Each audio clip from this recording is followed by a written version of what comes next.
Toronto,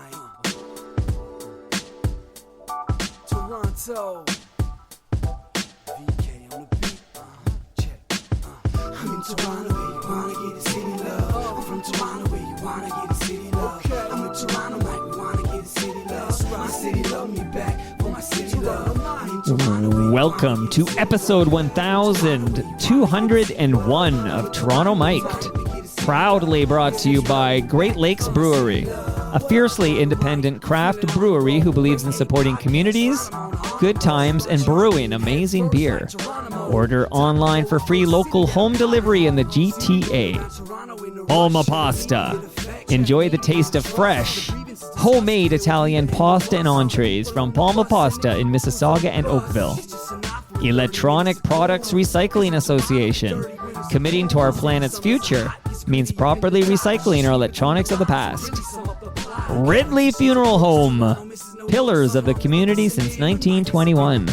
And Canna Cabana. The lowest prices on cannabis. Guaranteed. Learn more at cannacabana.com. Joining me today, making his Toronto Mic debut, is Craig Halket.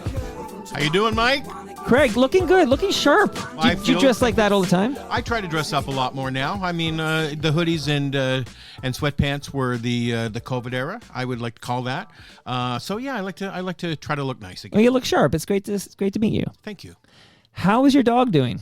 My dog's good. My youngest child, Marley, is watching the dog right now and taking good care of him. And my dog's name is Truman, and he did have some stomach issues last week or earlier this week, and now he's doing well. Marley, named after Bob Marley, I'm going to guess. No, actually, it's named after Marley Road in Toronto. Okay. Good shot by me there. Okay. We've never met, but I follow you on Instagram, and I sense you on a journey of rediscovery. It's like watching the Craig Halket journey is interesting.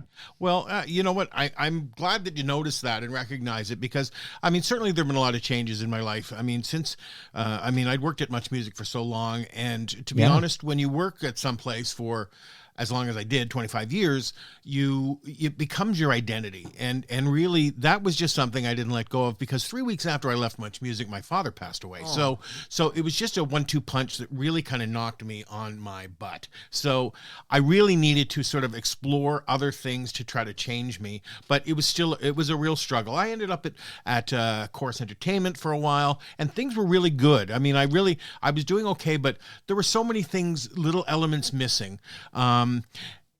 For 25 years, I was wined and dined at MuchMusic, and, went out and, I paid the rent at some of the pubs in the neighborhood of MuchMusic. And it just got to the point where that was one part of it, was that I really had to address how much I'd been drinking and to just really try to get myself into a healthier place.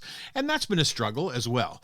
And then about 5 years ago, my wife and I separated, and we had a real, we tried to make it work again, and twice we tried to reconcile, but it just wasn't meant to be, and we'd grown apart, and really it was sort of a difficult thing. So there was a lot of things that were happening, and then of course COVID hit. So for me, I really had to focus on making myself the best person I could be, and that's really what my journey is all about, is being the best person I can be. Well, I follow it intently. It definitely seems to be a journey, and you have inspiring quotes and stuff, and kind of on your journey. And again, I actually always open up you have a question for Craig, and I have some great questions, but a few came in. And I realize you are separated from your wife, and I nixed these questions, but since you disclosed that, I know, for example, Brian Dunn was excited to talk about Walt Disney World, but I'm guessing this is going to be a sore spot for you. It's not a sore spot. I mean, I still love Disney, and once again, it's something that I've had all my life. I took my kids there hundreds of times over the years, my ex Andy and I, and we had a really great time. So it's not an issue at all, because I still do wear Mickey Mouse sweatshirts, and I do intend on going to Disney World. But right now, as part of what I'm sort of reinventing myself, I guess, or just trying to rediscover who I am. Or as David Bowie would say, the beautiful thing about aging is that you become the person you were always supposed to be. So for me, that's what I'm trying to do. So ultimately, Disney's still a part of me. I can't discard that. I really just want to embrace more positive things, positive energy, positive thinking, and just just being thankful and grateful for every day. So can I ask you, this is a pretty innocuous question, but it's about Walt Disney World. So Brian was going to have me ask you what your favorite meal is on the Walt Disney World property. Wow, that can be really difficult, but ultimately I think it's Ohana at the Polynesian Village Resort. It's just something that as a family we always loved, and I've gone there by myself and enjoyed it. It's a lot of food, but it's a lot of protein, and it's just a nice place. And my favorite resort, and our family's favorite resort, was always the Polynesian. So that's where we really loved to go. And if anyone was going to go, I'd suggest they go there. Well, Brian's connection to all of this is he worked with your wife at yes, he did. Disney. Yep. So yeah, and he's the world's biggest Bare Naked Ladies fan. Okay, that's cool. I like that. I'm a Bare Naked Ladies fan, although I wish Steven was still in the band. We all do, to be honest. Yeah, absolutely. Because I saw them last summer. I saw Bare Naked Ladies, and they're especially when they play songs like Brian Wilson. Like Brian Wilson's a song. It's tough to listen to Brian Wilson without hearing Stephen Page's voice on that jam because it's so closely associated with the man. But I know why they do it, and I get it in his business, whatever. But for us, like, if we had our way, we'd stick Stephen. Yeah, back for in me, the Bare Naked Jane Ladies. is probably my favorite Bare Naked Ladies song, and it's Stephen's voice that really sells it. But I love Ed and the rest of the guys. Yeah, I know it. He came up with that Big Bang Theory song in the shower one day or something. Yeah, and he's paying for a new shower every day. What is his line? He says, it paid for a few mortgages. Yeah, that's so. good. And the drummer, Tyler, who's an FOTM. By the way, Craig, you're now an FOTM, friend of Toronto Mike. Okay. Welcome to the family. I like being here. Tyler says he did not want to go. He didn't want to come back to the city from the cottage to record that Big Bang Theory. He said it was a waste of time. Like, this is going to be nothing. Like, he really fought it hard. And I think Ed called in like a personal favor and said, this might be something like this guy, Chuck Lorre, might actually be like a talented producer of television. So, and like you said, it paid for the cottage. So there you go. That's perfect. MuchMusic. What now? We're going to get into MuchMusic, obviously, and then of course. I'm curious about your journey. But what year did you start at MuchMusic? 85. I started an internship in 85 and basically worked with the VJs. And at that point, it was J.D. Roberts, Christopher Ward, Erica M., and Michael Williams. And I got to meet all of them. And they invited me to come in and start up the internship. And I worked with a producer named Morgan, who taught me how the MuchMusic programming works. So that first few weeks, I kind of learned everything that I ended up embracing in my time there. So yeah, in 85, then I was officially hired in 86. But you're there, that's early days, because when does Much hit the airwaves? 84? 84. So yeah, I was just over a year after Much had hit the air. And so it was at 99 Queen Street East, which was a beautiful building, so much history in that building. And it was just a really beautiful place to work. I mean, it's sort of broken down and it was a little bit, homemade. Let's put on a show on the fourth floor. And that's what we did. And it was always fun to do. And I was just really lucky and blessed to be able to be a part of that era. Like, amazing. I can't wait to get into this with you, but I'm going to ask a question from Steve Leggett here, and then I'm going to play a song and talk about something that happened today. But Steve Leggett writes in, you have to ask him if he was called Craig F. Halket because his middle name starts with an F, or if it's because he's a frickin' big deal. And he says it's a great get. He's looking forward to your Much story. I use that. Yeah. No, I mean, it's my middle name, Francis, which was my grandfather's name. But I don't know what it was. And maybe it was just moving from a smaller town into Toronto. Right. And thinking that, if Michael J. Fox can do it, let's throw that middle initial in and just separate myself. I was Craig Francis Halket for a brief period, but then it became Craig F. Halket. And I've kind of dropped the F, although people keep saying I should put it back. I like the... that was me, Craig F. Halket. It rolls off the tongue more than Craig Halket. It's like you have to pause in between. And it does, like, now you're dressed all snazzy. Like, I feel like you need the F in there, like F. Scott Fitzgerald or whatever. Except you stick it in the middle. I think you need it now. I would add it back. Okay, I'll do it. Okay, you'll see it on all my socials tonight. Toronto Mike says the F is back. F this. Okay, we got news today. I want to ask you about a song here. Before you got to Much, I guess. This is like 83 or so. We'll listen to it for a bit, and then we'll see if you can guess where I'm going with this. I walk along the city streets you used to walk along with me, and every step I take reminds me of just how we used to be. Oh, how can I forget you, girl? And there is always something there to remind me. Always something there to remind me. Shadows fall. Okay, who do you think wrote this song? Oh my gosh. This is tough. I'm putting you on the spot here. Something. Here's the clue I'll give you is it has to do with current events. There's a reason I'm asking you this. That's right. Of course, it's Burt Bacharach. Right, yeah. That's right, yeah. So But that was Naked Eyes, though. Correct? right, this is Naked Eyes, Yeah. the cover from this is I guess a 60s song that was covered by Naked Eyes. But this is a Burt Bacharach jam. Yes, and it and that's really sad because I mean on my socials I did post something about it. I mean it's something that his songs are just so timeless, and for my love of music, my love of music doesn't embrace just certain types. Like I suppose when I was on air and I'd grown my hair long, I got associated with rock and metal, but ultimately I've always loved all kinds of music, and I think that's still what it is today. When people ask me what my favorite album is, it's impossible. Right. Well, when you come back to kick out the jams, we'll see how you do. But Yeah. like if you walk through Walk On By, you walk through like the discography of songs written by Burt Bacharach, and you're like, oh my goodness, that's a Burt Bacharach jam. Like that's like this man was prolific and so many hits, and from Raindrops Keep Falling on My Head, we could keep going, all the Dionne Warwick stuff, and just prolific. Yeah, absolutely. Say a Little Prayer. I mean, Yeah. a lot of these songs had resurgences because I think Say a Little Prayer appeared in My Best Friend's Wedding with Julia Roberts. Right. And then Mike Myers, certainly with the Austin Powers films, always embraced Burt Bacharach, and Burt Bacharach was always there and actually in the films.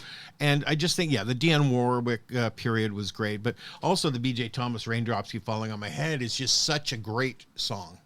I mean, they're all great, and those versions are sort of like definitive. Like we could spend the hour talking about this because the Carpenters close to you. Yeah. Like it's just anyways, the number of big jams that this man wrote or co-wrote, it's just very lengthy. So we lost Burt Bacharach, and I thought It's really sad. Yeah. I feel like that's one of those songs we know is a '60s cover, sort of like Tainted Love. Like Tainted Love was like an early soft cell, like an early '80s jam that's a cover of like a '60s song or whatever. But yes, that's true. And also it was mixed with Where Did Our Love Go by the Supremes. Right. That's right. That's the 12-inch single. Love it. Okay. So when you're at Much Music in '85, and I'm just because I mentioned the Bare Naked Ladies off the top, so I'm curious. You're in the building when the Bare Naked Ladies do their Speaker's Corner, Yoko Ono, and that's a big part of breaking that band. Like when they do Yoko Ono on Speaker's Corner. So what's it like being in the building when BNL starts to break? You know what? It was incredibly exciting because for me, the guys are, they were sort of the similar age group, and they, just to see them come out of Scarborough basically, I guess they did have a video for the Bruce Coburn, where they covered Lovers in a Dangerous Time. Right. And that video was just kind of fun and shot, I think, at A&A Records in Scarborough. And there was all of this really great stuff in that video. But ultimately, they were, and, I became kind of close to them in that period. And especially when they started doing our spring breaks and things like that within a couple of years. Were you ever on any of those ships and dips cruises that they would, legendary cruises that Bare Naked Ladies would have? Or no, you didn't get yourself to one of those? No. Sometimes I wouldn't leave the house. All right, so now we're going back here. Okay. Tell me about Craig F. Halket before Much Music. Like, did you always want to be in front of the camera? Did you want to be behind the camera? What was your dreams before you got to Much? Well, you know what? I always wanted to be somewhat of a performer or appear on camera or on stage. Drama club in high school. I was always in the plays and musicals. I sang and I danced. But the main thing that wanted to put me in front of an audience was when I was 12. I met my friend Ron, and I became a magician when I was 12 years old, and me and Ron sort of traveled all over Ontario doing big shows, illusions, disappearing things, sawing a woman in half, all of that kind of stuff. So I was a magician basically right up until and shortly after I started at MuchMusic. I'd done it with my friend and then got out on my own. So that was the big thing. Going to Ryerson was key because I really wanted to go to Ryerson because my dream was to be an anchor man on the CBC. That's what I wanted to be. I wanted to do news, and I really focused more on journalism when I was going to Ryerson, but I became this guy that was sort of infatuated with music, and somebody had said, well, why don't you apply to MuchMusic and that kind of thing. And I never really actually applied. I had to write an essay on a production process, and then decided to write the essay on MuchMusic, called up. I came in, I met all the VJs, and they brought me in as an intern. So, but basically it was always something I wanted to do. And I did local cable shows and things like that, doing high school news. And it's something I always wanted to do. I like to be in front of people performing, I guess. I had no idea about the magician thing, which is like a mate. What's Ron's last name? Stefanik. Did he go on to do anything with regards to media? Or no? Yes, he has a special effects company called Steph FX, and it does special effects. He builds monsters, and he builds like animatronic animals and things like that. There was a CIBC commercial a few years ago with a manatee. He built the manatee. And on the show, The Boys, he built a huge whale that the boat goes into. Wow. Yeah. Okay, look what happened to you guys. And did you guys have a name when you were the duo, or just? Yes, we were Magic Incorporated. Magic Incorporated. Okay. Yes. And we had long silver jumpsuits. Wow. It was the Doug Henning era, so we were influenced by that. Amazing. Like so you were on your way, to Doug Henning, Bill. The late great Doug Henning. Yes. Because we miss that guy. But what did he did a stunt with the CN Tower? I got my story right. Did he jump off the CN Tower? No, I think that was David Copperfield. That was Copperfield? Why I'm pretty sure it was. I don't think. Doug Henning became more about transcendental meditation in the latter years, and did more about. I went to see a show where he tried to levitate off the stage himself, and I don't recall it working. Well, maybe during when you're talking about something else, I'm going to Google Doug Henning CN Tower. Okay. Where's that receded memory coming from? Who knows? Yeah. I could be conflating my magicians here. But so do you even remember who invited you into 99 Queen East for that interview? Do you remember who?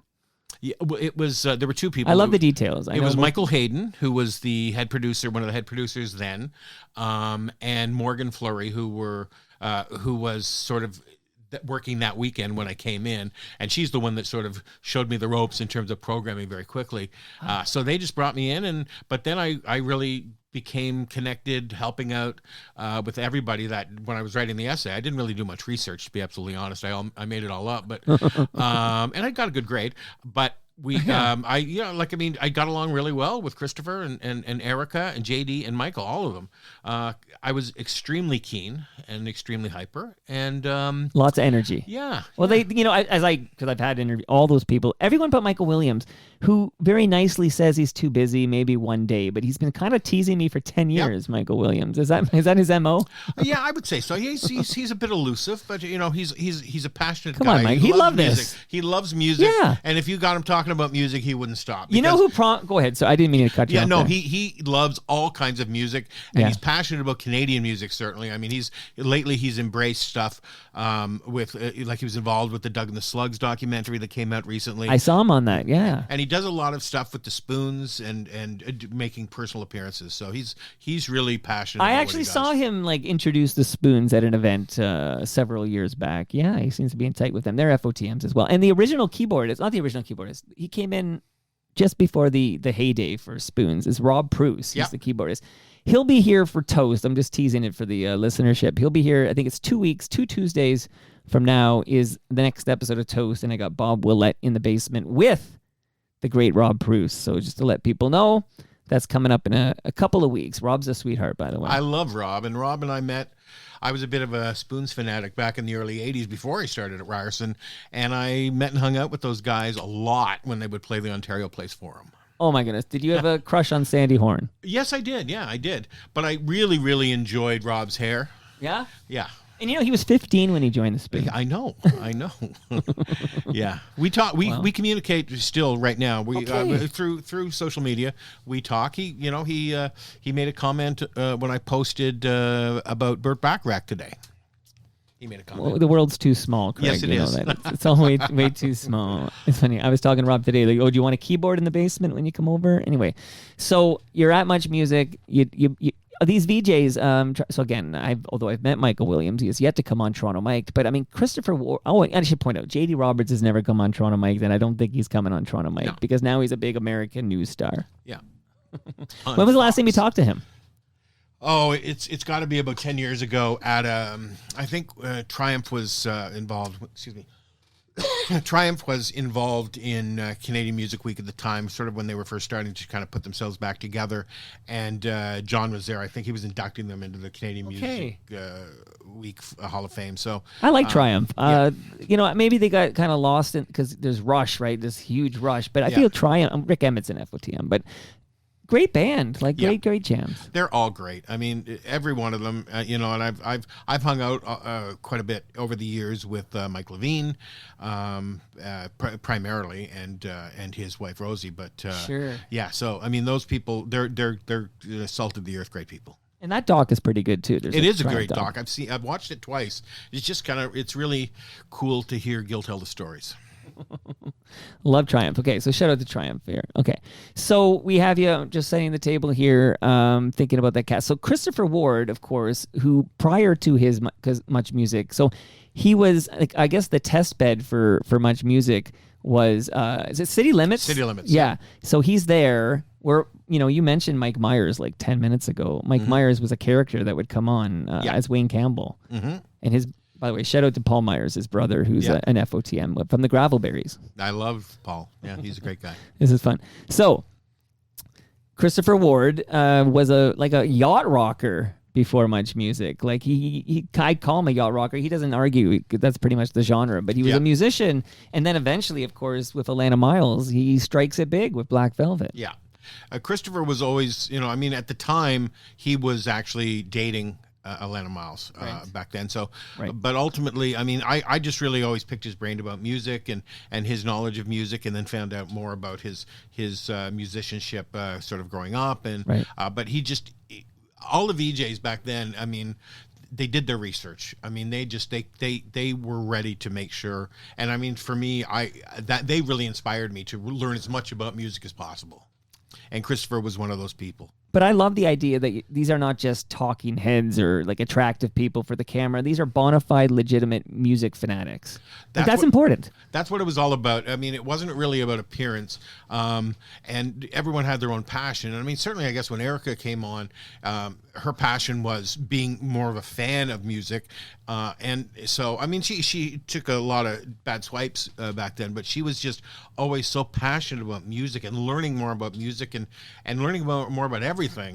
She's just so bright, and just she and I really hit it off really well from the beginning. And within a year, I remember I'll tell a little Erica story. Yeah, I love it. We had a Halloween party at MuchMusic in probably 86 or 87.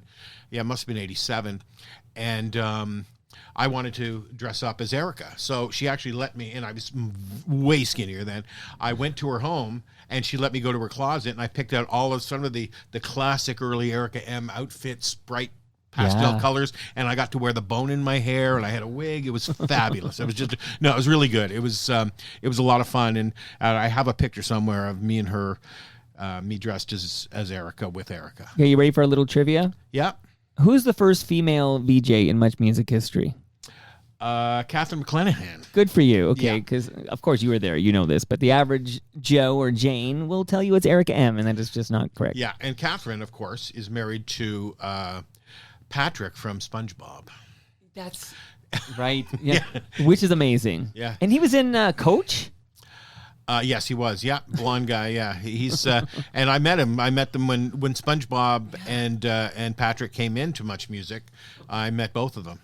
So they were, and we talked. I talked to him a lot about Catherine being there back in the day. Yeah, you got to drop these fun facts. So whenever they strike, honestly, I love that. I always remember that Patrick fun fact. That's just great. Okay, So, so Christopher Ward, Erica M. Are you at all involved with the documentary that is screening at South by Southeast? This is called 299 Queen Street West. Yeah, I mean, not necessarily on camera or anything like that, but I had a couple of interviews with Sean Menard, who's produced, the director, right? Yeah, the director, yeah. So I mean, we did have a conversation. So he's given me the heads up. Have you seen it? No, I haven't seen it yet. No, I'll just, I guess I'll probably just see it when most other people. I don't know who's going down to South by Southwest for the premiere. Right. I'm going to assume Erica is, because she's more involved on an executive producer level, but I know everyone's involved in it, so everyone's kind of excited. But that's exciting. Yeah, it is exciting because if it's good, and it should be good, like this will be a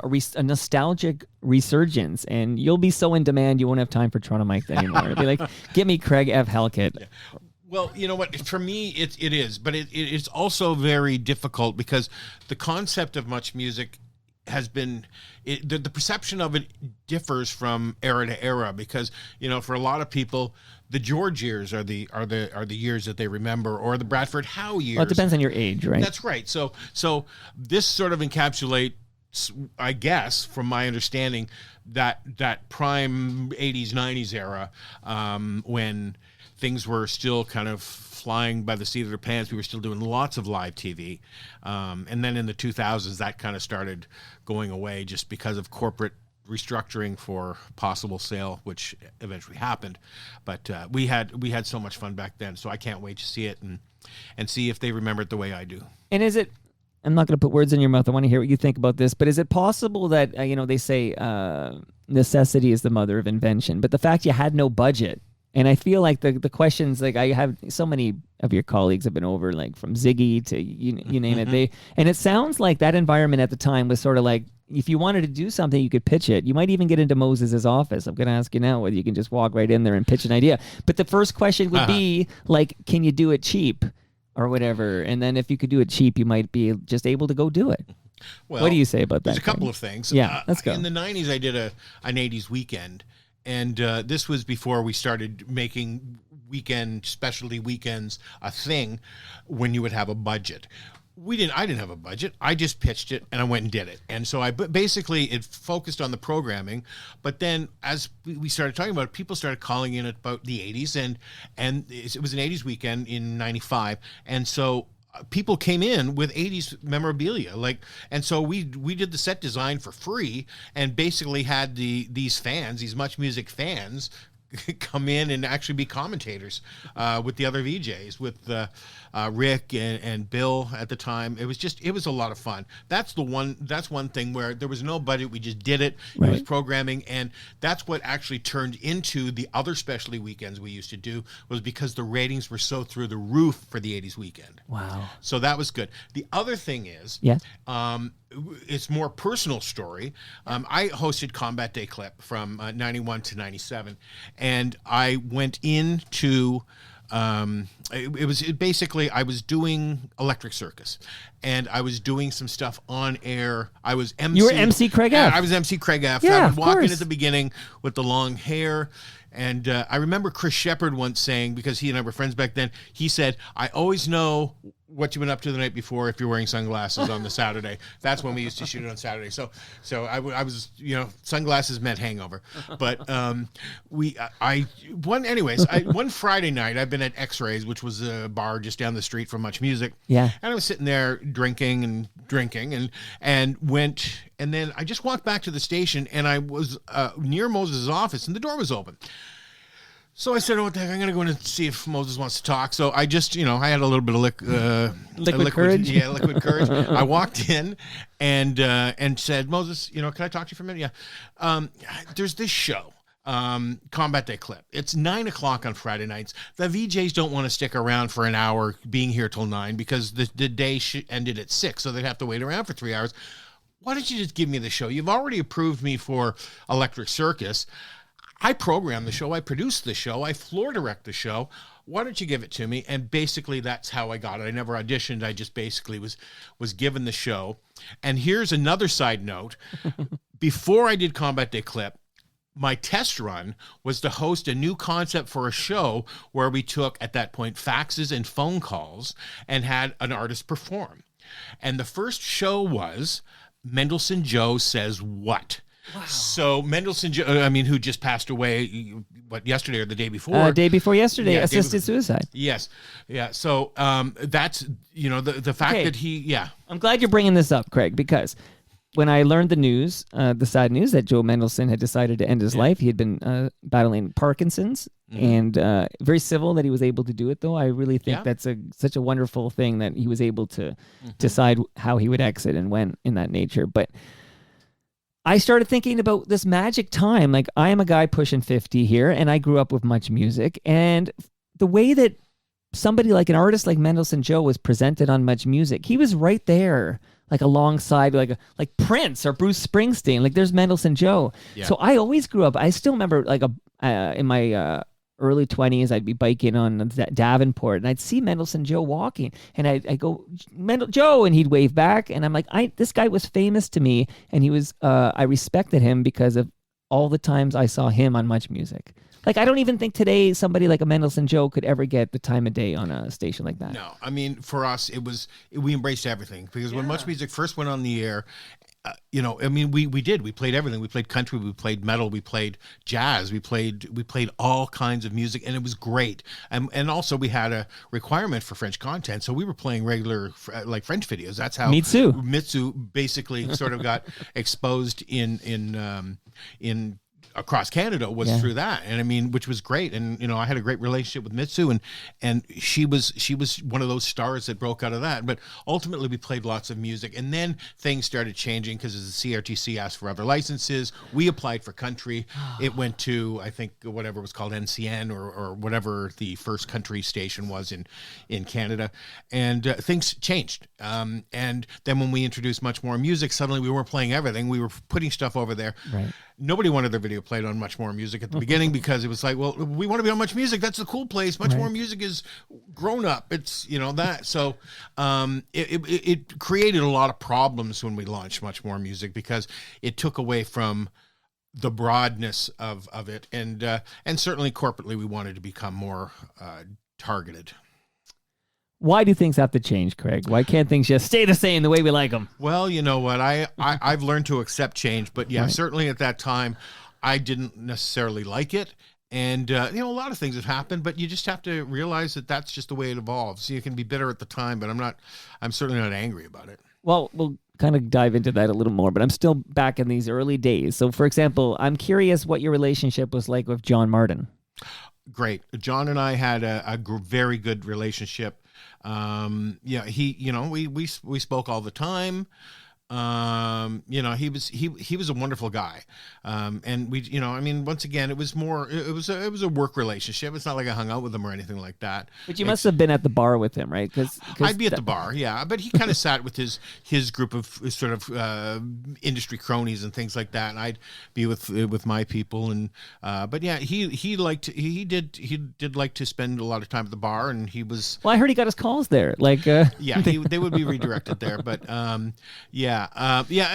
kind of happens. But sometimes through the week when we were doing live TV and maybe we were hungover, there was one VJ who shall remain nameless, Steve Anthony, that then I would go over to the Beverly Tavern with a pitcher of beer on the table and a walkie-talkie, and then the PA at the station would go, we're 1 minute, 2 minutes to the floor. You better come back across. And so we'd go across, we'd do that, and then run back to our beer. So, are you sure it was beer? Only because he's been on this program a couple of times, and he owns it. He was doing a lot of coke back then. Yeah, well, it was beer at that point. Okay. Yeah, it was beer then. It was just I don't know about the rest of it. That's, like I said, he's pretty open about it. I produced a show for John Gallagher and Peter Gross, and the stories they were telling, I just now imagine that in the 80s when they moved to 299 Queen, that mounds of coke all over the place. This is how I envision it now. It sounds like, but what is your experience with cocaine? It wasn't that. I indulged. It was the late 80s, early 90s, and it was around, and there were. But you didn't need the energy boost. You had the natural energy. But I think, and so did Steve. But I just think that it was something that happened. It was a period in time.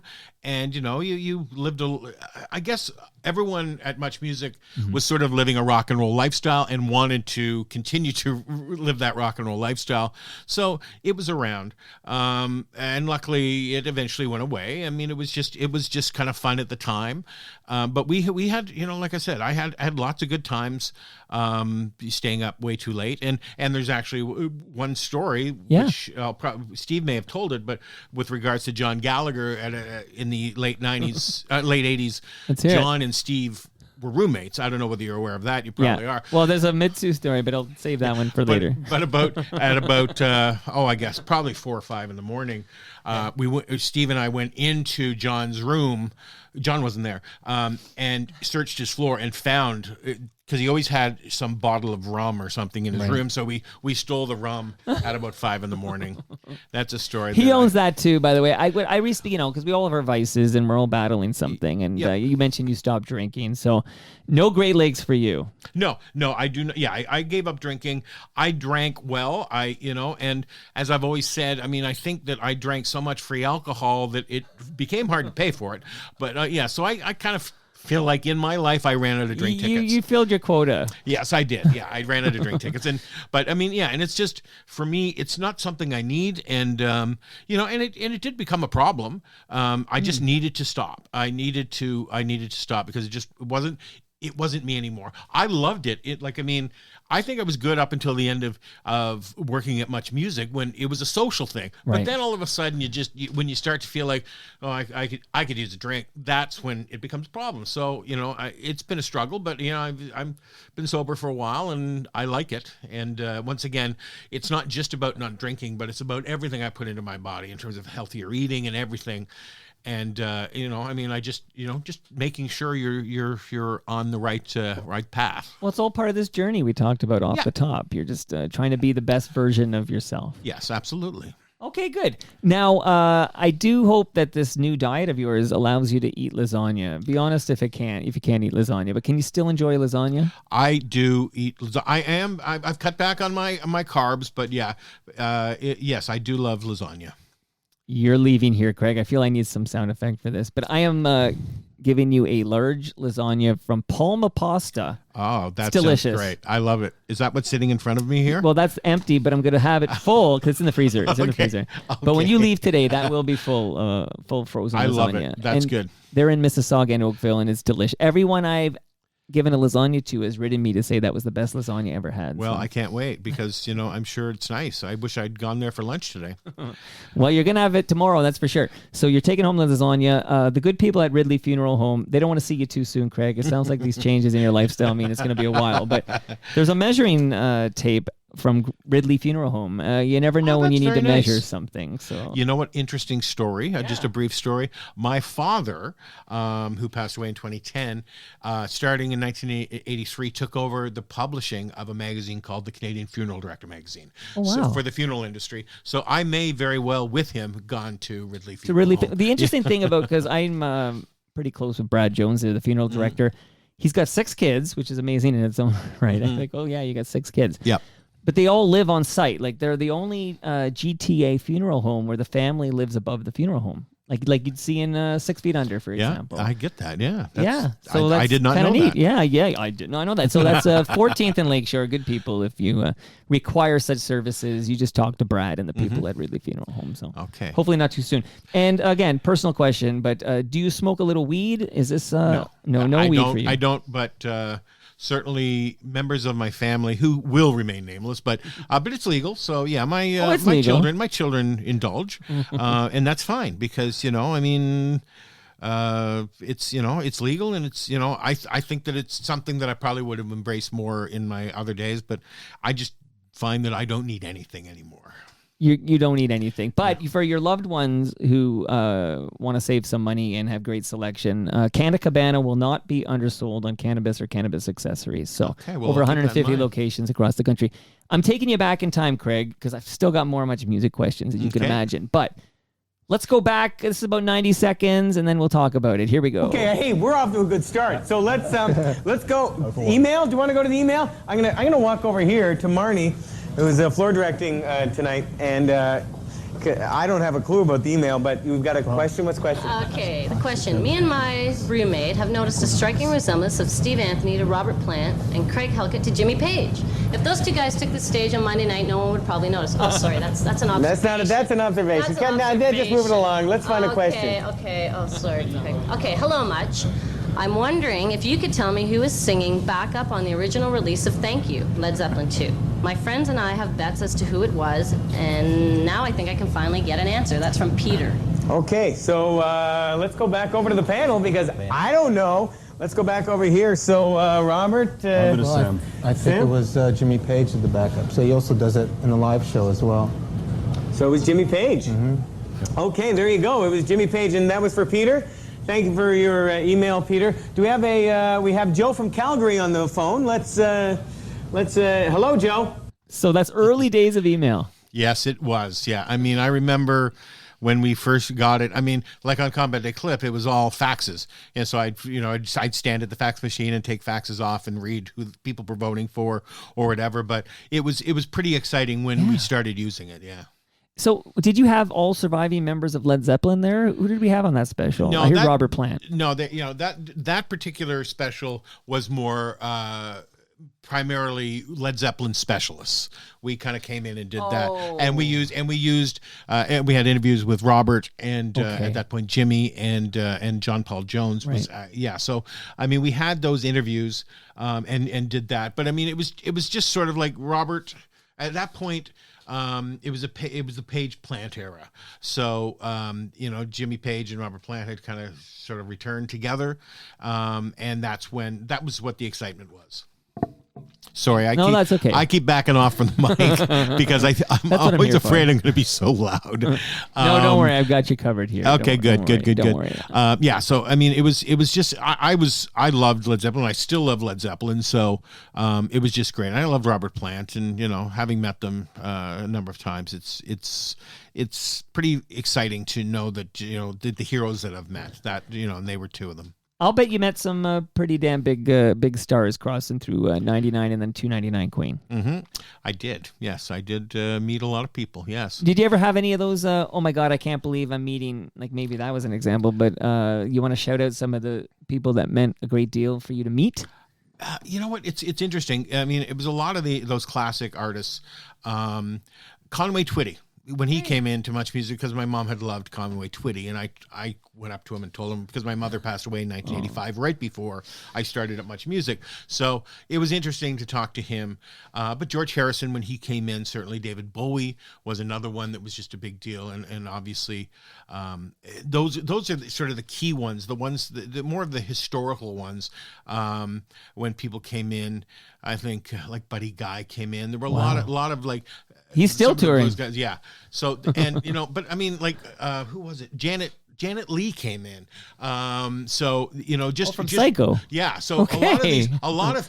we had a lot of really interesting people come in. Harrison Ford was kind of cool because he came in promoting a movie. I can't remember what it was called, but he was in just promoting a movie, and so he came in on our board where it said what bands were coming in. It said the Han Solos were in at 3.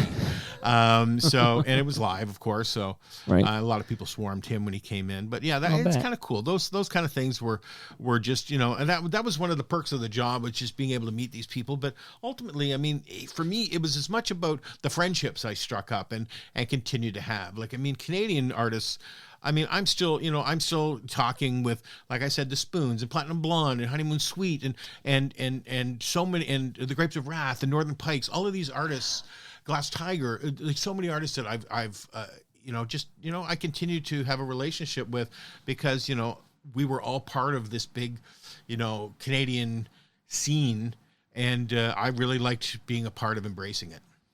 I love hearing you name check those great bands, man. I love these artists too. Some are no longer with us. I'm thinking of like, Jeff Healy. Yeah, absolutely. Yeah. Man, but many are still with us, and yeah, they were tremendous. So can you get Mark Holmes on this show, because I'm trying to get Mark Holmes to come? I could try. Yeah, absolutely. Yeah, he's. I mean, he's a little more reserved and quiet now than he was. So I think he's going to slow down his lifestyle as well. Well, tell him I just want to talk about Tears Are Not Enough. Okay, just tell him that'll be the subject. All right, matter. that Tears sounds Are like a Not great Enough. plan. Okay, I will. Can you compare and contrast for me? So we talked about John Martin.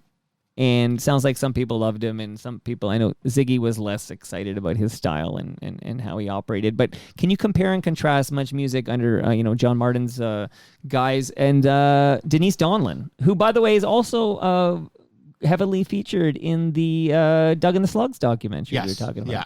Well, she'd worked with them before she was at MuchMusic, but John Martin was a part of that early explosion of just, fly by the seat of your pants, completely live TV, where, you just did it. And I had so much faith in the things that the people that he hired and the hosts that he hired, because he was hiring people with a passion for music and a passion for speaking to people and being able to share information, and basically turning MuchMusic into which the new music originally was, which sort of the Rolling Stone on television. And so that's what he did.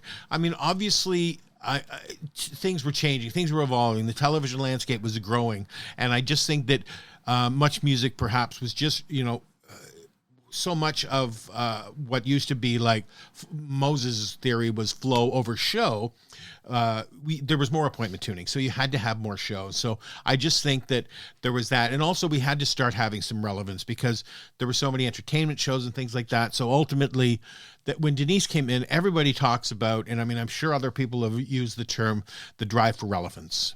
Or we would sometimes say the drive for elephants, but the drive for relevance, where we wanted to, just be able to speak to people on a different level. I mean, music had been political, and, certainly with bands like U2 and at a time when Peter MTV, Gabriel. yes, of course. Yeah. Sure. So there were and Bruce Springsteen, Sure. But when you looked at that time, we just, MTV had sort of launched Rock the Vote. So, we sort of decided that we would do, Vote with a Vengeance. I mean, we introduced these concepts of doing things like that. And that was Denise. I mean, she just really wanted to embrace, because of her history with the new music, there was a little more depth to what was going on. So just ensuring that there was a little more depth, a little more context. I mean, we introduced more sound bites because we had this huge archive of interviews that wasn't being used. So we started doing a lot of that stuff.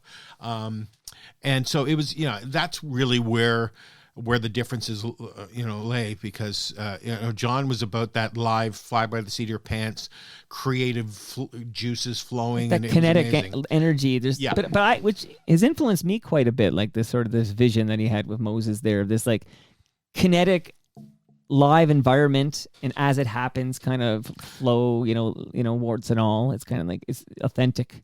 Yeah. I dig it. Absolutely, and it was live, and there were mistakes made sometimes. I mean, luckily there wasn't that much swearing, but I mean, I remember the first time I heard a VJ swear. Who and what did they say? Okay, do you remember? Can I say the yeah, swear you word? can swear in the show. Okay, fine. It was Angela Dorman. Okay. Who, of course, went on to Seinfeld. For Seinfeld, yeah, Donna Chang. She was sitting there, and she was telling a story the night before. She was out at a club. And she said, and there's Gilbert Gottfried. She goes, "Oh, fuck, you're Gilbert Gottfried, man. Oh, man, I just realized what I said." So she, that was the first time I sat there, and, the phone started ringing, and the CRTC was a little pretty hardcore on MuchMusic at the time. So, but so yeah, someone complained, because I think it's, if no one I know, because there's been some swears dropped on CFNY, and I've had people talk about it, and if no one complains, you're okay? Is that the deal? Generally, if you're not caught, so just don't make a big deal out of it. Don't draw attention. And then to after it. that, we didn't draw any attention to it. But you do re-rolls, right? Do you get rid of it? You censor it for the re-roll? We can, yeah. We did, and I believe we did for that one. Yeah, I think I think at that point it was, I don't know whether it was Denise, but somebody. I was in touch with somebody because I was producing the show at the time, and I just said, "Yeah, this happened," and they said, "Okay, well." I mean, ultimately, if the repeat were 4 a.m, we wouldn't worry about it too much. What about the Kumbaya Festival? Like, did you have any role with that? I know that was a Molly Johnson initiative, but that was under the Denise Donlin watch. Yes, absolutely, and that was all part of what was going on with this drive for relevance and just doing more things that had meaning, and you know, just sort of gave back. It wasn't just frivolous rock and roll. Certainly, the era was different. It had gone from the hair metal to the grunge. There was a little deeper, darker lyrics in music, and then with that. Kumbaya was just sort of creating this community of musicians to do that. So yeah, I was involved a little bit. Now ultimately, I guess a couple of years in, I had to miss one because I got married on the weekend of Kumbaya. Sandy and I got married that weekend, and so we did miss it. Right. And Denise never forgave me. I'm kidding. Shout out, Denise, been here as well, and she's an FOTM. I have to tell you who the FOTMs are. So can I ask you about a few FOTMs you worked with? And then I'll find out why it all ends for you there, and how, I don't know, YouTube killed the video star. Is that a song? Yes, it is, yeah. Master T. Yeah. So I still remember there's a video Master T made about the move from 99 Queen East to 299 Queen West. But what can you tell me about Tony Young? Tony is, he is just incredibly passionate about, his culture, about music in general. Like, he likes all music, but I mean, he certainly embraces his culture, and he continues to do to this day, where he just really embraces that and tries to present a great role model. He lives a very, very healthy lifestyle, and I just think that he's always wanted to be that role model, and he's really bright, and he asks good questions when he does interviews. He's just really bright. And the voice of Roxy was his, I guess, I don't know if it was his wife at the time, but she became his wife. Yeah.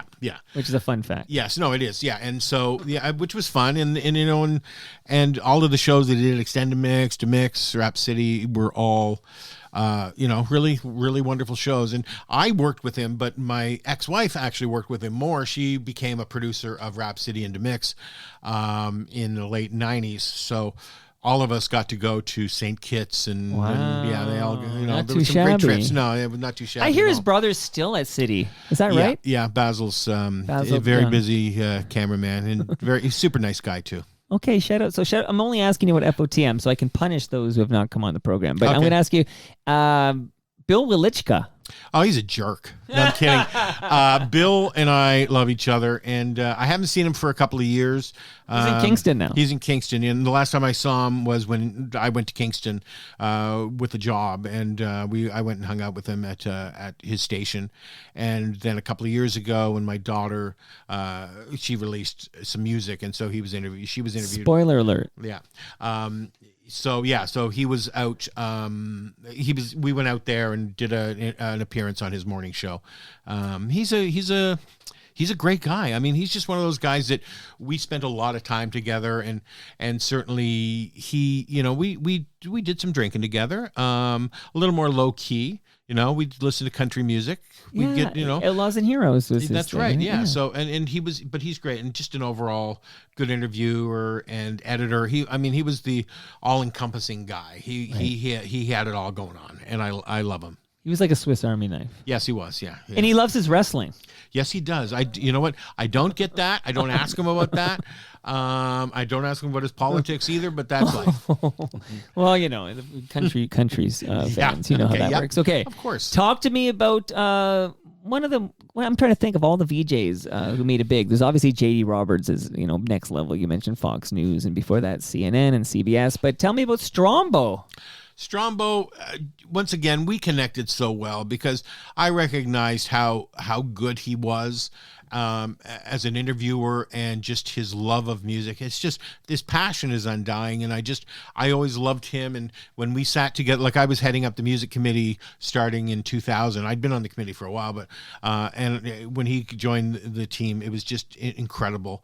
And to me, there have been a couple of times, like when people say, when did you think Much Music was over or started the downhill slide? Right. There were a couple of times. First was when Much More Music launched, which I already mentioned that we were sort of suddenly there was a place to put stuff, and artists hated it because it's like, well, I've been retired to much more music, so that was an unfortunate thing. But then it was also when George left in, I think it was 2003, to go to the CBC, Right. where we kind of, we didn't really have a star player to fill in, and I think it was, our Kawhi Leonard was there Right. for a while, and then he's gone now, and now we're back to what we had. Good I mean, analogy on yeah. trade deadline day. Yeah, that's right. Yes, of course. Yeah. Well, I think it's past now, right? Is it? Oh, yeah. Well, what Yeah. time is it? Yeah. So Yeah. I wonder if what we did. Okay. I heard OG Anunoby was going to be a Golden State Warrior, but it was unconfirmed at the time of recording. So future Mike, tell me if that happened. Okay. What about, and I don't know how much interaction you had with him because he was based in Vancouver, but FOTM Terry David Mulligan. Terry, again, is one of those guys that I've always respected. We've kept in touch from time to time. He's just, when I started there, it's like he was the old guy because he was in his late 30s, early 40s. So, Right. And I just kind of felt like, but I'd remembered him because I'm old. I just turned Rockin' tonight. Yeah, no, but he was CBC. no, but before that, in the Okay. 70s, when I would watch hockey, because I'm old, he was the star of the Molson Golden commercials, and it was him with a bunch of future Second City actors. But he was the star. He was the like guy. Andrea Martin and people I like think of so. this Yeah, ilk? yeah, Sure. some of those, yeah. So he was the star of those commercials. I can't remember them really because I was probably 8 years old or something like that, or 9 years old. But I do remember him because Wow. I realized I remembered him when I saw him at Much Music and when he was doing Much West and all of those things, and going coastal, all of those things that he was doing. But yeah, he's just so great. And my favorite Terry David Mulligan story. Sorry. No. I'm sorry. I was pointing at you because I'm excited for the story. Yeah. Okay. Sorry. I keep leaning back, and You got a lot of energy. I relate. Yeah. It's hard to stay still when you're full of natural energy. That's right. Yeah. Terry. We went and did our first snow job out in Whistler, and so we're going to Whistler, but we're also going up Grouse Mountain, up the cable car thing up, and going up to like a lodge at the top of Grouse Mountain, and so we're going up. And I'm saying I'm in Vancouver. It's the first time I've been in Vancouver ever. So I'm there. I'm in Vancouver. I'm going up Grouse Mountain, and then as I get to the top, on the patio of the chalet that's at the top, is sitting in a reclining sort of chair, yard chair, is Terry David Mulligan smoking a cigar and drinking something. I'm not sure. It might have been a glass of wine. It might have been a pint. Wow. But he's sitting there smoking. And I said, I'm now in Vancouver because there's Terry David Mulligan. The mayor. And then we came up, and then we embraced each other. And he was just always a great guy. And I just really enjoyed picking his brain. And just, I was always fascinated by the people that just knew. It was all up there. And I always wanted to try to be that way. So. He was there in the mix. We talked earlier that when Mark Holmes comes on Toronto Mike, we'll just talk about Tears Are Not Enough, but he was right there in the room with like David Foster and Bruce Allen, like that whole like Vancouver brain trust that was putting it together. Terry David Mulligan's just sitting right there in the documentaries. He's right in the mix. Yeah, well, he's a legend. He is a legend. He's a West Coast legend, and right. Once again, I don't know how old he is because I think he's like 83 or something like that. I would say it probably is because 84 I just turned 60, so which I well, don't, he's young at heart, but he's only got about 25 years left. yeah, well, yeah, exactly.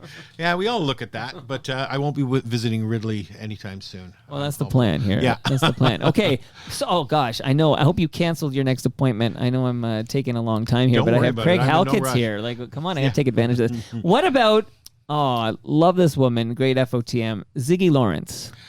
I love Ziggy. We interact on social more now that she's moved out of the city. Right. I think she posts quite clearly that she moved to Port Hope and she's in a beautiful house out there. And Ziggy and I got along really, really well when she was doing Much Music and things like that. She is just so genuine. Again, one of those people that like Erica, that got the people saying that she was a ditz or whatever. The knock on Erica, and Erica, I loved my chat with her, and I have a lot of respect for her. But the as I remember growing up was that her mom and Moses were Moses' wife, Marilyn. Anyway, the connection was really close. Like as a child, she was close with Moses. So there was it wasn't like by definition nepotism. She's not a nepo baby, but it's similar. I think there was a lot of people like that, but ultimately I never saw that. I didn't recognize that. What I saw was somebody who really loved music, was very passionate. She was fangirlish back then, and certainly U2 was her favorite, and she just embraced it, and that's how she good. went. Yeah, so she talked about passion. She didn't talk about who produced the album. She said, "So what do you think of the fans?" She was just really into being a fan. She obviously evolved and became more and more, well-spoken perception wise. She was always very well-spoken, but the perception was that she was more, more well-spoken. She did songwriting too, much like Christopher Ward. Yeah, she did some great songwriting. Yeah, she did some stuff with Tim Thorney, the late Tim Thorney, and she worked with an artist named Cassandra Vassick, which is a country singer. Right. So she's very talented, and of course she parlayed all this Much Music fame into the Yummy Mummy Club and all that, and good for her. But Ed the Sock. You can't knock Ed. Ed is, have you? He's been. So what I had was, let me tell you what I did here, because producer Mike, I like authenticity, but I wanted to talk to Ed. I didn't want to talk to Steve Kersner. Okay, right, okay. But we did it, so I talked to Ed, and then Ed had to go move the car, and then I talked to Steve, and then Ed came back. So I got them both on. Yeah, I like them both. Certainly, Ed the Sock, not everyone agrees with his politics, but, or the things that he says sometimes, but I just think that he's got such a great heart. Again, him and his wife just have such great hearts. Leanna Kay. Yes, that's right. Also an FOTM. Yeah, okay, good. Yeah, so they're all great, but Ed, Ed's right there where he is, and he's had a history beyond Much Music, and certainly the people that he worked with over the years. I think with Harlan Williams, I think was one of his first. That's my favorite iteration of Ed's night party, was on Cable 10 of Harlan Williams. Yeah, that's right. And then when he moved to City TV, the first host is a client of mine. I produced the Humble and Fred show now, and it was Humble Howard Glassman. Oh, well, there you go. Yeah, small world story. It was it was fun to watch that show, and then certainly when he came over, I just think that on Much, he was muted a little bit, or he couldn't get away. Was with he neutered?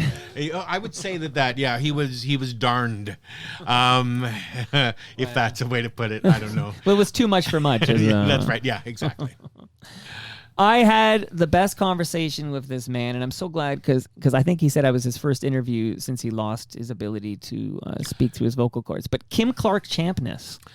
Again, one of these just incredible guys, just so intelligent, so passionate. Like he wears his heart on his sleeve sometimes. He's just so...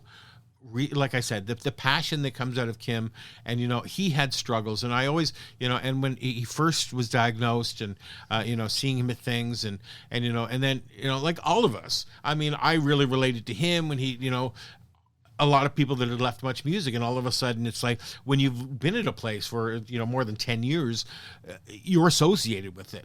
And I just think that Kim had that, and he kind of moved around doing a lot of entertainment shows and things like that, but he's just such a genuinely nice guy, and I just love the way he's living his life right now, and he's just so passionate about everything he sees, the music he hears, and everything that he's passionate about, he expresses himself about. What about Rick the Temp? Rick is one of the sweetest guys in the world. Rick and I, again, keep in touch. He reached out to me today. He's just somebody. How's he doing? Because he was doing a morning show, and then he's not doing the morning show, and I never did get an answer, but it sounds like maybe he didn't want to do a morning show anymore. I don't know. You know what? I don't know either, because, once again, we haven't talked about that. There's a lot of things that we've both gone through over the last few years that, but I like that he was doing that. Sure. But I mean, it's the same thing, but he always lands on his feet, and he's very active, because, ultimately when you have a number of followers on the socials, you can turn that into something and create your own personal advertising dollars.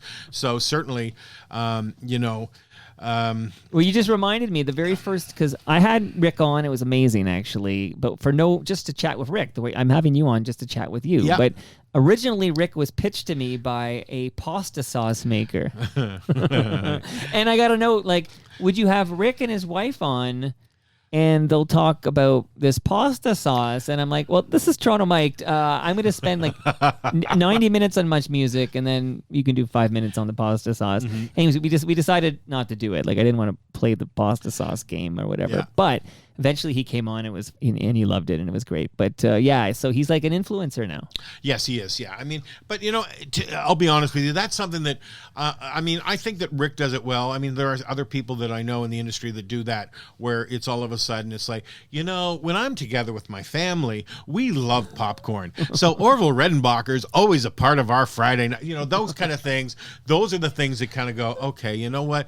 You fished me in, and now you're just going to try to sell me something. Although I did try to sell you Palma pasta. Yeah, well, it is. Palma's Kitchen. You can look them up at palmapasta.com. On a Friday night, I got 4 kids, and when everyone's home and we're hungry, it's Palma Pasta all the way. Shout out to Palma Pasta here. Okay, Lori Brown.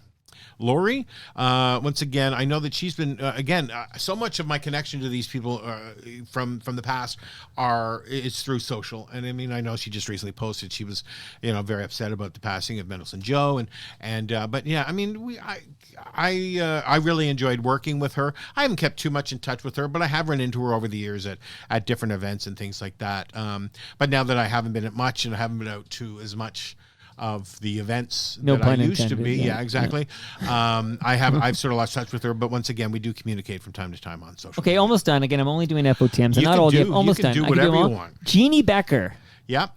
Never really had a relationship with her. She was, at the point when I started, she was still doing new music, but she was really moving over to fashion television. So I met her a number of times, but ultimately, I didn't really develop much of a relationship with her. She was with J.D. Roberts in the heyday there. Okay. Yeah. Papa's got a brand new pig bag. Okay. Yep. Glenn Baxter. Mm-hmm. Did you? What say you about Glenn? I love Glenn. I call him Ted, and that's right. Ted, yeah, he's Ted Baxter. I get that. I'm old enough to get that reference. Yeah, that's right. Yeah. So yeah, Glenn is a great guy. I mean, he kind of came in. He had really bad hair, like I did, and not to speak to my hair now, but he was just he was bilingual, so he was hosting French Kiss, doing a lot of things like that. But I mean, it was always a bit of a fashion plate. He was just somebody that looked good in clothes, and I think he's embraced that. And so, I'm really impressed by how far he's gone and his success in that on the fashion side. Now, I did say I was only going to ask about FOTMs, but I'm actually going to break that rule because the great Dan Gallagher passed away before I started this podcast. Yep. But please share any memories of the late, great Dan Gallagher. Well, Dan was one of my best friends there during that period. And he and I, we spent a lot of time together, and, we talked. We'd have serious conversations. He used to refer to me as his favorite VJ, sarcastically, but I mean, we just had a really great relationship, and going on the road. I mean, ultimately, I spent most of my time, in terms of with VJs, I spent a lot of time with Steve. Steve and I were sort of inseparable in the late 80s, early 90s. But Dan was just, he was just grounded and had so much heart and passion for music, and he was genuine. He was just, when he was doing metal, he meant it, and everybody recognized it. And it was never about, his size. It was about his heart. And he was such a great guy. And I still keep in touch with his brother Brett, and he's just, they were a great couple of guys, and I couldn't believe it when he passed away, and I went to his funeral, and it was just very sad. I used to watch Test Pattern. Yep. When you look at it now, you go, wow, is that the 50s? Because the colors, the everything is just, it is, but you know what? It's just so classic, but also because of the camera quality, it looks like it's tube cameras, but it's tube cameras from the 50s, it seems like. Right. So I was showing you I have this old Much Music thing because I guess we're going back about a month now. I received these 2 boxes. They were sent to me, these 2 boxes, and they were from David Kynes. Yeah. Actually, maybe take a moment. What it was like working with David. Again, I hate him too. No, because he's listening right now. Yeah, David. David. It's funny. He was my boss, and he was a tough boss on me. And sometimes I felt like I was walking on eggshells around him. I'll be honest with you, but ultimately, I respected him so much because he knew he had a job and he did it, and he continues to do it now, working at Hollywood Suite. He's just a really bright television guy. And, I guess in the mix of me being the guy that was out drinking and partying and having a good time, and him being the guy that was, keeping the four walls up around 299 Queen Street West, I respected what he was doing, is that that wasn't his style. He was something else. And I think that it took other people a while to respect that, despite my partying, that I was also very passionate and dedicated to my role of what I had to do. So David is a incredible guy, and it's just so funny because when he left in the late 2000s, a couple of years before I did, he came up to me and said, "Craig, I just wanted to tell you that I really respect you." And I said, "David, why didn't you tell me that 5 years ago?" But I mean, and it's a joke. And but we've gone out probably as much as I've gone out with anyone over the last few years, and connected. So he sent me these 2 boxes, and I actually shot video of myself opening the box. It was kind of exciting because I didn't know what was in these boxes. It's like, what's in the box? So there's like an unboxing video I have on I think I have it on TorontoMike.com, and it's on my YouTube channel. And then I've been giving this bunch of DVDs and some CDs, and I've been giving these away to FOTMs who tell me, like, somebody says, "Hey, I want that Rush DVD." I'll find a way to like bike it to them. Like, I've been doing this over the last several weeks. So shout out to David Kynes, and he's been basically I guess they were cleaning out an office or something at Hollywood Suite. So yeah, okay. Well, there's a lot of stuff that but it's funny when MuchMusic was getting cleared out, there was a lot of stuff that disappeared that shouldn't have disappeared. The Master T video that the one where disappeared from the library one night. We don't know who did it. We're not sure, but it all of a sudden vanished from there. The other thing that vanished too was the Alanis Morris, or the Alanis performance on the Electric Circus. Oh, too Have you hot. heard this story? No, tell me. Okay. Well, I mean, what happened was she had her manager, John Alexander, but the record rep at the time, I won't sell this person out, but her name's Andrea. But she and Alanis, before her performance on Electric Circus, went out shopping. And she bought this really tight red jumper. And apparently decided to go braless. So when she's dancing, if I may say this, her boobs are just flipping and flopping all over the place. Right. And so the manager freaked out and kind of wanted it pulled, but it was never pulled. And then, we re-aired the show. We aired the show. It's like, it was used a lot. Right. But then suddenly one day I went looking for it in the mid 2000s, and it was gone. Wow. And that's one of the great mysteries of the MuchMusic library. You know what? I like hearing about these mysteries because I'm friendly with FOTM Hall of Famer Ed Conroy, who's pretty good at tracking this missing video down. So shout out to Retro Ontario. Okay, yeah. We'll see if you can dig that one up. I feel like he was able to recover the Master T video, I feel. But, yeah, I have seen the Master T video, and I've seen a snippet of the Alanis thing. So but this Electric just Circus. The interest, yeah. So a couple of quick Electric Circus, and then I have to ask you about actually in these Kynes boxes. That's why I brought the Kynes boxes, because they were full of big shiny tunes and Much Dance compilations. So I'm going to find out your role in it. But your MC Craig F on Electric Circus, this is with Monica Diol and Lagoganis? George I never Lagoganis. say his name right. Yeah. Although he was booked on Toronto Mike. Like, he was in to come on. He had his farewell tour at CP24. And then I got like a nice enough note, but it was a nice note to say he's decided to lay low for a while. Like, it was like I've changed my mind kind of a note where he wants to lay low for a little bit here. So anyway, so if I did promote his appearance was imminent, I would like to retract that statement. It's not as imminent as I thought it was. Well, I mean, I can understand that because, every media company frames the departure of somebody that's been around for a while in a different way. For me, I decided to go in a different direction, and that direction was that I was leaving because my role no longer But did you existed. make that choice on your own, or did somebody tap you on the shoulders and say it might be time? When I left MuchMusic? Right, yeah. I was sitting at my desk, and I got a call just on a July Monday morning. I just got back from vacation, and I got a call at around 12:30 in the afternoon, and it was HR, and they said, "Craig, could you pop over to my office for a minute?" And I walked over, and Bradley Schwartz, who was the head of Much Music at the time, and the head of HR were sitting at the desk. And I walked in, and he had paper in his hand, and he said, Craig, I feel really bad about this, but your role is now, we're changing the way the station is programmed. We are, your role no longer exists, so we'd like to offer you this to leave. And that was basically it. They offered me a package. I asked for more. I got more, but they did that, and basically that was it. I just had to sign that.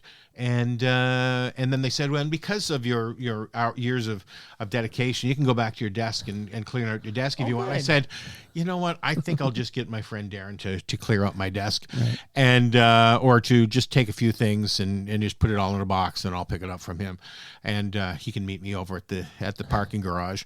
And that's what it was. I walked out. I phoned my dad at the time. This was 3 weeks before he died, and then I phoned my wife at the time, Sandy, and I just said, this is it.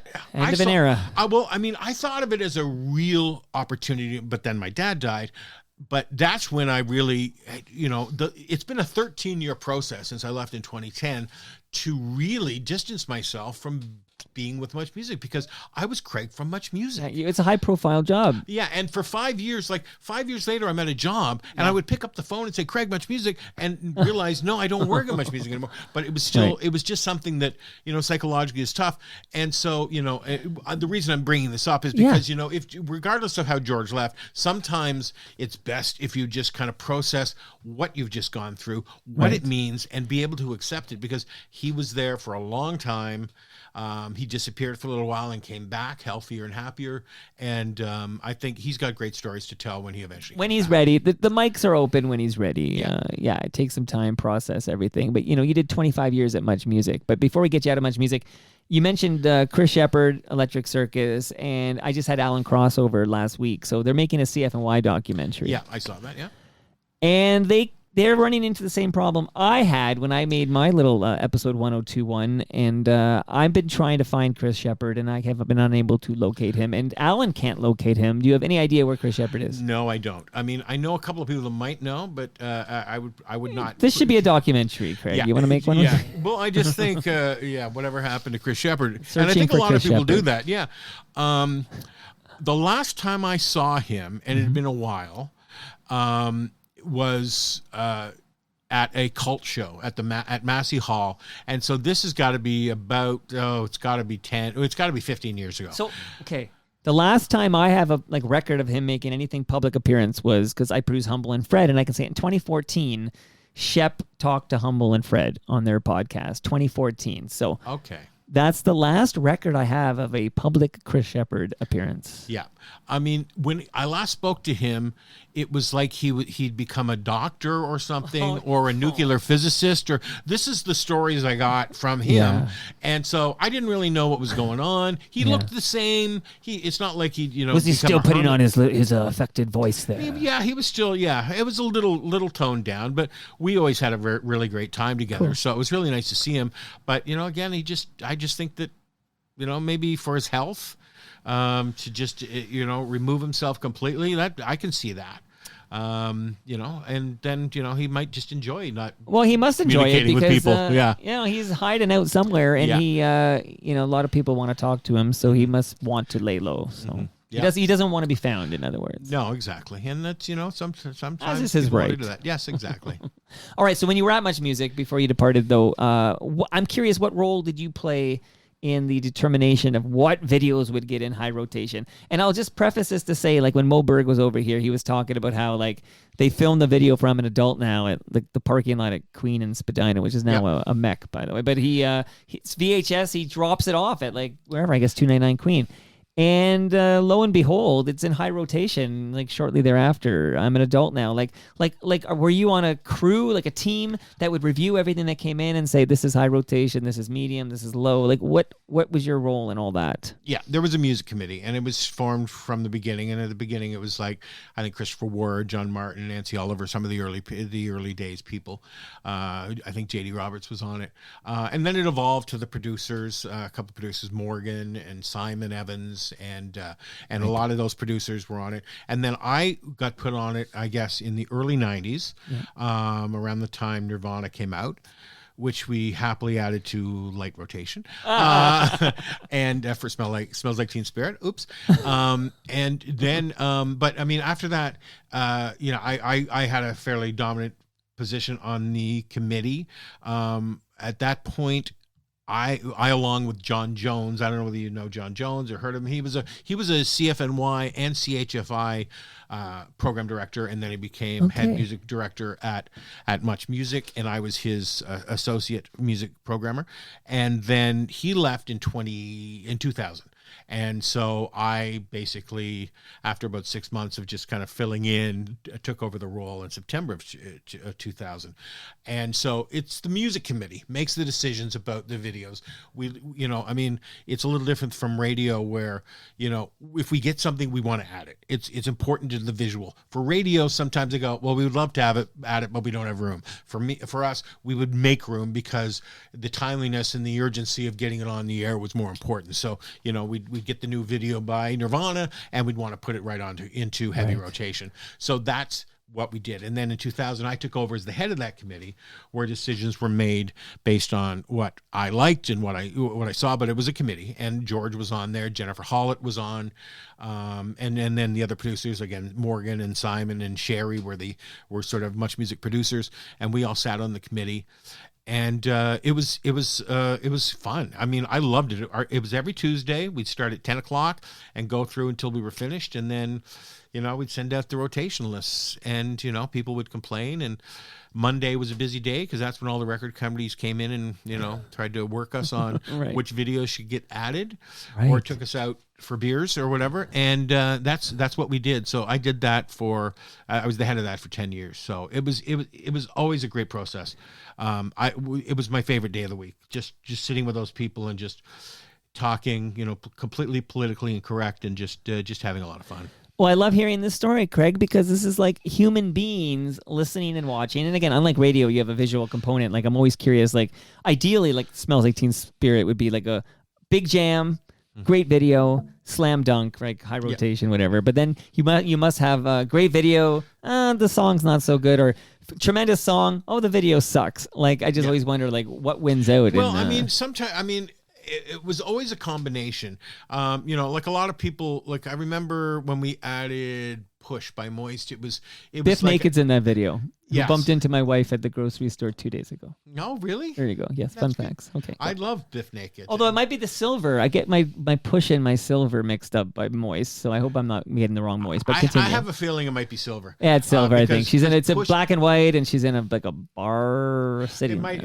Might be silver. It might be Push, because I think silver has some. It might be in color, but Push was like an $897 video, right? And so they shot it, and it was mainly the bulk of it was the interaction between Mark and David in the band, just sort of like, oh yeah, they're almost kissing, right? Yeah, that's right. I think that's the Biff Naked one. Okay, yeah, so it is. Okay, but that was the one that really kind of stood out for us, where the video, we knew it was cheap, but there was an energy to it, and the song was great that it went into heavy rotation. So that was a great time when we did that. So can I shout out? I just saw them in the Tea Party at History like last summer, I think it was, and I still love Push. Like when they break into Push, I'm like, I love it. It's a great song. Yeah, it really is. And so that era of stuff was great. And I mean, once again, it was, sometimes that happens. And then sometimes you like, I mean, in my last 10 years, I guess around 2003, there was this little band from, I think, St. Catharines. Yes, sir. Yeah, where they put out the video Pulmonary Archery, and it came in, and it was such a great looking video, but the song wasn't a hit at all. But we decided to add it. And because I just felt like it's Canadian, and I had a passion for Canadian, not because of a CRTC mandate, although we did have that. Right. It was just something that I really embraced it and loved it. And so we embraced it, and it went into heavy rotation. Did everybody agree that we should be playing that in heavy rotation? Especially, we were at a time when it was Backstreet Boys, Britney, Christina, and a lot more, starting to get into the Hillary Duffs and the Miley Cyruses that, why would we do that? But that was what was still, we're trying to retain that, that element of, okay, here's much music. This is much music. And it's not much more music. This is much music. Nobody else owns this, because everything started crossing over. So it was just really exciting to do that. And I wish I could cite more situations like that. But certainly in the 2000s, there was a lot less opportunity to discover artists by going out to see them and then them having a video. In the early 90s, I went out every single night. In the late 80s, early 90s, I was out every single night to see a show, and that's when you would discover bands and realize you couldn't wait to get the video. Yeah. I love it so much. I wish Lowest of the Low were more proactive in producing videos for Much Music. I agree. It was one of those bands that you just wanted to embrace, but when they made a video, it was just not good. And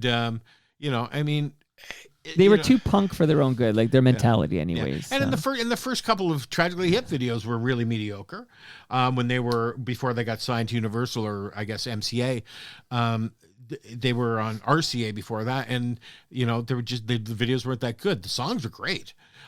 Small Down Breakdown and that EP before Up to Here. By the way, before I go any further in this conversation, I just need to then right back to you, but I just need to point out it is actually the video for Silver that features Biff Naked, not Push. Okay. But they're both great songs. Yeah, because I think Push was primarily just Mark and David. Both great songs. We agree. Yes, they are. Yep. Shout out to David Usher if he's listening right now.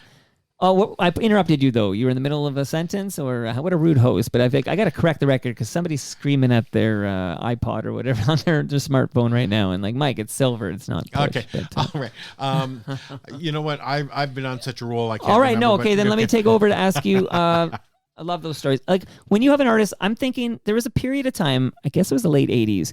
Because again, I watched a lot of Much Music, so I was that guy watching like every day. But all of a sudden, Stompin' Tom Connors is on pretty high rotation. Like I'm thinking, like Margot's got the cargo, Reg has got the rig. So like, how does that happen? Like in hindsight, like much like I mentioned earlier, where Mendelssohn Joe was a big deal to me because I used to see him on Much Music and see his videos there. Like you can't imagine that today.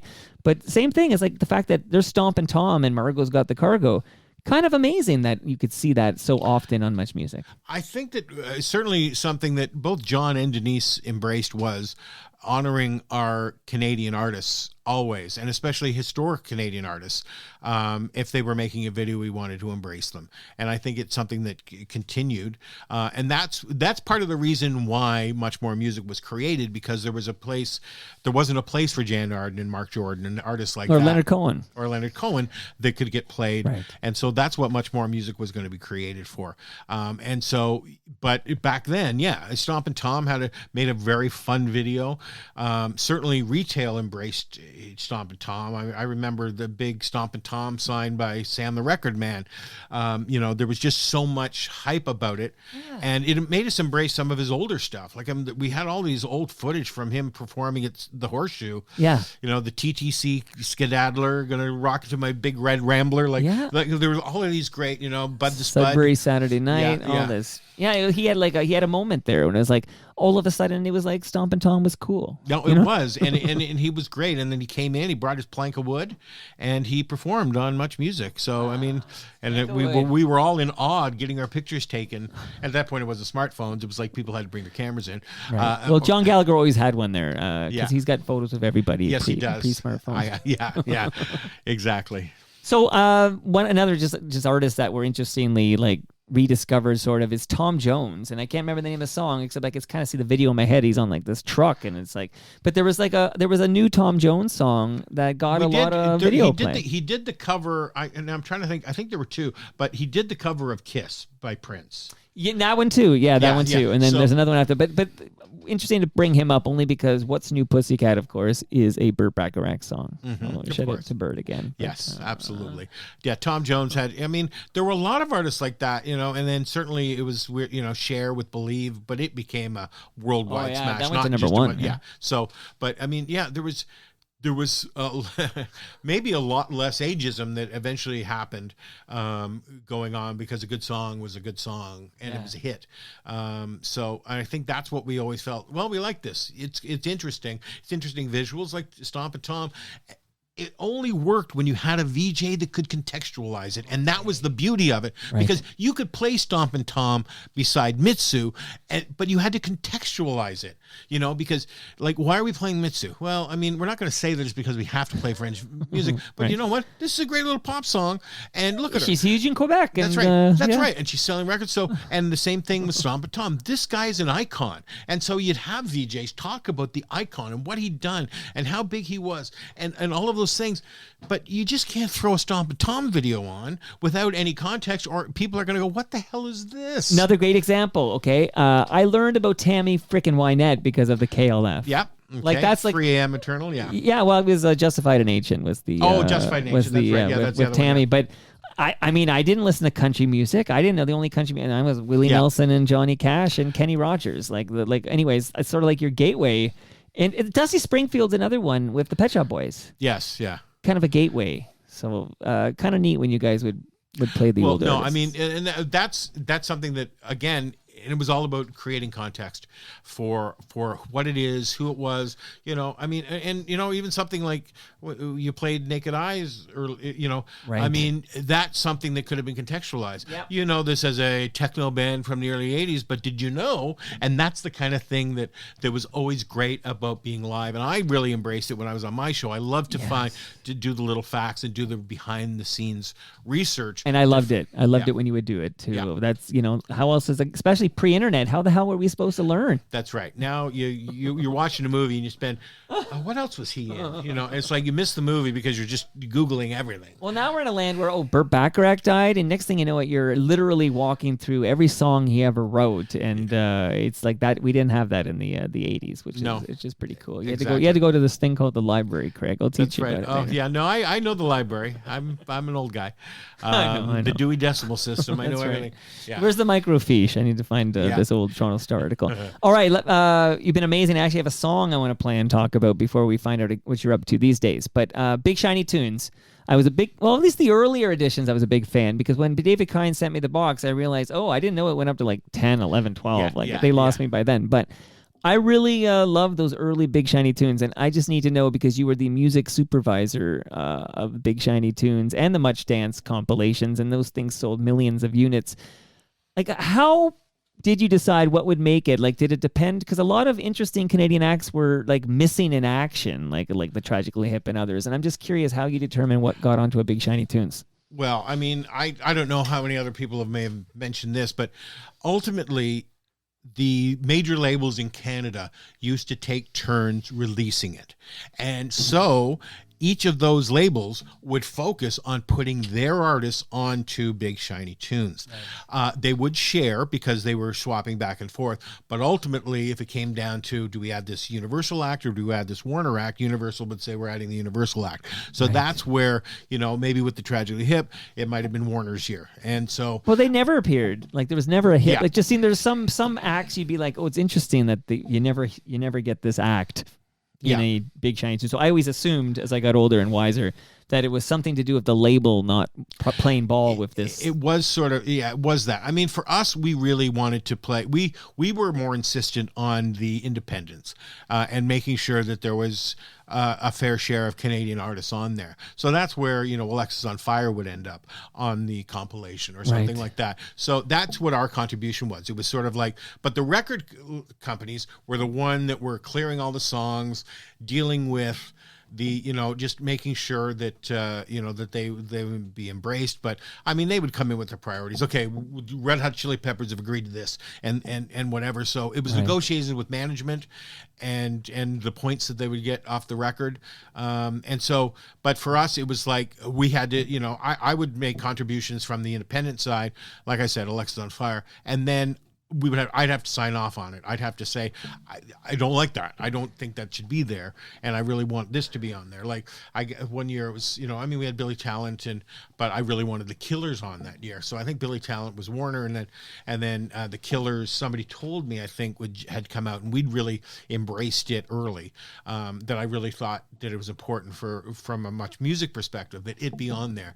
So that ended up on there. But so yeah, there were particular songs, but certainly in the early days, you know, the first compilation that sold the most, I think, I think it was Big Shiny Tunes 2 that was the biggest. We had song 2 on that one. There you go. Yeah. So I mean, there were just so many great. That was just great, and it was at a time before, there was any other place to go to find these songs. I mean, I grew up with it. You wanted to buy, you wanted a song, you had to buy the album. So now it was just great that there was this, but now that's done. I mean, for me, I'm in the car, I have Spotify, and that's it. If I'm in the mood for anything, I say, "Hey Siri, play this," and they play it. Like the key to Big Shiny Tunes was we're pre-Napster, right? So it's not like So if you wanted, and it's because I'm just looking at the playlist right now. So you got your Blur, and you got your Prodigy, and you got your Sugar Ray, but then you also have a song I still throw on the mix, "Drinking in L.A." by Brand Van 3000, Montreal band. And not only that, but you've got Holly McNarlin's "Numb," another song I throw in the mix all the time. These are kind of smaller Canadian bands, so it's like a spoonful of sugar helping the medicine go down, okay? Yeah, you might, Stone Temple Pilots and Radiohead, but here is what you really need, which is Brand Van 3000. That was a big priority certainly labels. Like Holly McNarlin was a big priority for the label when it came out, and I loved it and embraced it. I mean, a lot of people cast it off as like, a lot of people would call a lot of the female Canadian artists came out as Alanis wannabes, but she had a very distinct style and sound. She's great. And she was amazing. And I loved her. And I think that's another one of those ones where we pushed to get it because we embraced it. I mean, if it's something that we're playing all the time, I didn't want to put songs on there that we only had in light rotation, even if they were hits. Because there were sometimes the video wasn't that good. I wanted it to be a reflection for the most part of songs we played a lot. Which is why we never got any lowest of the low on those. That's Big correct. Shiny. That would be correct, yeah. But I will close this episode with a song. But first I want to play another song for you. Before I play this, we've been talking about we used to consume, you see I got a cassette player here because I happen to be ripping some cassettes to MP3s. Mm-hmm. And we all have old tech that becomes obsolete or it breaks and it's got to be junked. But you don't throw your old tech in the garbage, Craig. This is important. There's a lot of chemicals in there. You need to safely recycle your old technology, and you need to go to recyclemyelectronics.ca and find out an approved location near you to drop that off. It's very important for the environment. You don't want that stuff in the landfill. So shout out to EPRA, who are behind that initiative, the Electronic Products Recycling Association. I like the sound of that. I'll bring my 8 tracks. Yeah. Yeah. Well, you probably have a Burt Bacharach 8 track. I probably do. Okay. I definitely have a CD, but well, there's a CD built into this cassette here. I just thankfully I have a lot because David Kynes sent me a lot of CDs that I don't play. Okay. So enough of David Kynes. He's a good FOTM, but this is somebody I want to play for you, and I want you to tell me about this artist. Are you ready? Yes. Let it breathe a little bit here. Here I am, back where I was again. I really thought that I was finally over you, but you cleaned up your act, and now I want you back in my life. And yes, I know I'm getting myself into another mess, but this time it just feels right. 'Cause I don't know why I can't get you off my mind, but you keep reeling me in every once in a while. And I sit here alone with the words I don't want you to know. And now I know for sure I'm completely hopeless. Completely hopeless. Who are we listening to, Craig? That is Alexi Halket. That is my eldest daughter. And she did release music, and she's going to be working on releasing more music very soon. But that song, Hopeless, is available right now for download and streaming on Spotify and other music services. It sounds great in the cans. It sounds great. Yeah, it does. It's a great song. I mean, the You must be production was proud. really good. Yeah, no, it's very good. And it was produced, I don't know whether you know Rob Wells at all. Are you kidding? He's actually in a movie. Yeah. He's in a movie called Bandits, which really? is financed by David Kynes and the Hollywood Sweep people. That's what A Small World is. But the director of Bandits is in the FOTM Hall of Fame. His name is Stu Stone. Oh, okay. Well, there you go. And he's Trailer Park Boy, of course. Yeah. Rob Wells produced this, and it's, Rob I met through when I worked on The Next Star at YTV. Yeah, you know what? great jam here, and I was going to play some Lowest Lowest play us out, but no, I want to find out post Much Music. Give me the highlights. Like, what are you up to these days, Craig? Well, I took a year off basically after my dad died, but I did do some work with Slate Music and the Juno Awards. Then I just got introduced to Ted Ellis at Chorus Entertainment, and their music director for CMT and YTV was going on mat leave, so I filled in and I became the program director at CMT. And so I really embraced country. Went to Nashville a bunch of times, and also YTV. One of my big first things that I did was, and it wasn't Sour Grapes or anything like that, but I had we got One Direction to do a performance on YTV ahead of Much Music. So that was a very good score for me. Nice. And I got, my kids got to meet One Direction in the early days. Yeah. And so, I mean, that was just really great. And so I did that for about a year. But then I started working with The Next Star and doing a bunch of other things within and doing more live events, Taylor Swift and country stuff. So that was great to do, but I also did Alicia Moffat and Brooklyn Roebuck and Darren Espanto from The Next Star. I helped with Rob Wells. I sort of executive produced their singles that were produced by Rob Wells after the show, and then I left there. And I worked at World Vision. I went and worked at World Vision for a year doing, charity work, traveling across the country with different artists that would go on stage and really advocate for sponsoring children. So Big Sugar, the Trues, Tom Wilson and Junk House. So I did that. Love Tom Wilson. Yes, yeah, great guy. Well, the other guys are great too, but he's an FOTM. So. Yeah. So, and then I did that, and then after that, I kind of went freelance, but things kind of slowed down, so I kind of considered myself semi-retired, but now I'm just I've just decided to do other things, and the main thing I'm doing, I'm working in a movie theater, and I know I'm working at Cineplex as a manager.